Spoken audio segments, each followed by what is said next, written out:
So Joey Taylor was on the Bootleg Kev podcast recently. I want to say about 3-4 days ago, but I just recently got hip to the interview, so I checked that out, right?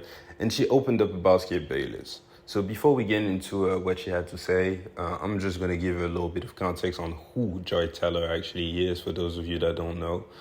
So she's a journalist. She works at Fox Sports. She's been there for, I want to say, 5, 6, 7 years maybe. And she's been a part of several very, very famous shows. Undisputed being the first one. She used to be the co-host. I want to say she was actually the first co-host. So she's been there ever since 2016 minimum. So she worked with Skip Bayless, Shannon Sharp. Then she left and she joined the Herd with Colin Coward. She stayed out over there for like 2 years, and now she's been a co-host at Speak. Usually known as Speak for Yourself, but not a full-time co-host at Speak. And I want to say that our growth within the network has been very dope to witness and to be a part of, just to follow her journey, because it feels like she's getting more assertive by the episode. And now it's actually rumors that she may end up being Shannon Sharp's replacement for Undisputed, to work alongside Skip, but this time not as an announcer or moderator, but as a co-host full-time, which would be huge. But we're not going to get into that today. So check what she had to say about Skip Bayless on the Bootleg Kev podcast, and then we're going to come back and give us our take. Do you think Skip gets a bad rep sometimes? Because he genuinely, to me, comes off like a nice guy. I just think that, he's so dug in on some of his... I mean, he's an opinionist. Right. So I don't ever tell people how they should feel about anyone. I know what my experiences are with them. Skip's always been extremely generous with me, a great mentor. He's given me some great advice over the years. Gives strong opinions. And sometimes, most of the time, people are going to disagree with your opinion. Right. That's what the opinion space is. So I don't really find that it's particularly unique to just Skip, because I've worked with Skip, and I've worked with Shannon, and I've worked with Colin, and I work with other opinionists now, and I worked with big personalities in Miami. That's what you're doing if you're giving your opinion. The reality is most people aren't going to like what you have to say. I mean, I deal with it now. I give my opinion every day. I know people aren't going to like what I have to say sometimes. Right. And that's fine, because that's what my opinion is. Now, I think my delivery is maybe a little cheekier than Skip's. But, that's his style, and he's okay with people disagreeing with him. So you heard what Joy had to say about Skip Bayless.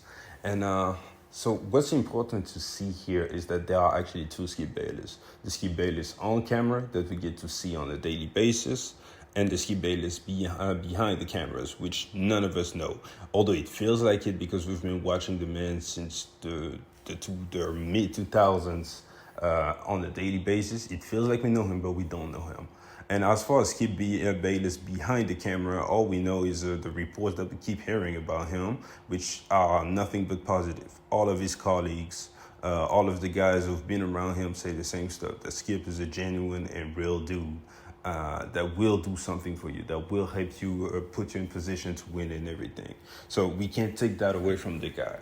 However, about the Skip Bayless that's on camera, the reason I don't believe he gets a bad rap is just because, just like Joy Taylor said, he's an opinionist. And when you put yourself out there with such strength and self-confidence, the people are not going to like what you got to say, and which is true. So we got to respect an opinionist, because in this day and age, it's hard to not fall under the pressure. With that being said, you can be an opinionist, but if you're going to be an expert, or quote-unquote expert, you got to root your opinions around facts. And Skip Bayless does not do that. Like, for example, Shannon Sharp is an opinionist, but he will still try to bring some logic. Even when it comes to LeBron James, although we know he's heavily biased, he will use some logic. But Skip Bayless, he will see something. Sometimes he won't even see nothing. Let's keep it a buck. And he will just hold on to that stuff and drive that same narrative to the ground. And sometimes you just look like straight assholes.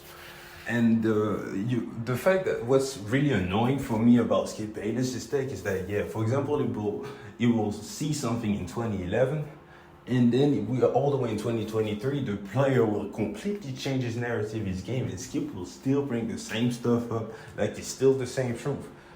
LeBron James being an example, Giannis Antetokounmpo being an example, Steph Curry. Every time he brings up Steph Curry, it's the 2016 finals, and it's just like he retired right after that. It makes no sense. But on the other hand, you got guys like KD or guys like Joel Embiid. He will keep on giving passes all the time for no reason. We don't know why, you know. So this is why I believe Skip gets on people's nerves. And let's be honest, ever since Jalen Brown's exposed the fact that the man can't play sports, for him to go on TV and be so adamant about people, it will rub people the wrong way. But ultimately, I think, it is important that we do highlight the fact that there is the Skip Bayless on TV and the Skip Bayless that we don't know about. So, So this is what Joey Teller had to say. I believe it was, good that we could bring some balance to our perception of Skip Bayless. And we can cut the video right here. So get in the comment section and give me your thoughts about what Joey Teller had to say. And I'll catch you guys later. Peace.